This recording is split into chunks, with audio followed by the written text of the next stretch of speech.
ஸ்வேதோ, என்னமா பண்ணுது? டாக்டர் கிட்ட போலாமா? இல்லம்மா, டாக்டர்லாம் வேணாம். நத்திங். ஸ்வேதோ, ஏதாவது ஃபுட் பாய்சன் ஆயிருக்கோண்டி. வா பாத்துட்டு வந்துடலாம். இல்ல, டேப்லெட்ஸ் போட்டா சரியாயிடும். ஏய், டாக்டர் கேட்காம டேப்லெட்ஸ் யூஸ் பண்ணக்கூடாது. டாக்டர் கிட்ட போலாமா? வேணாம், டாக்டர் வேணாம். என் பேச்சு கேள்டி. டாக்டர் ஃபுட் பாய்சன் நான் சொல்றேன்ல.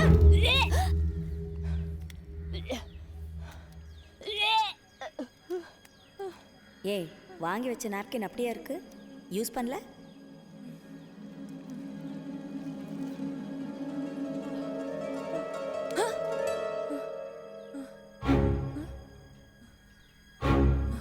என்னம்மா பண்ற?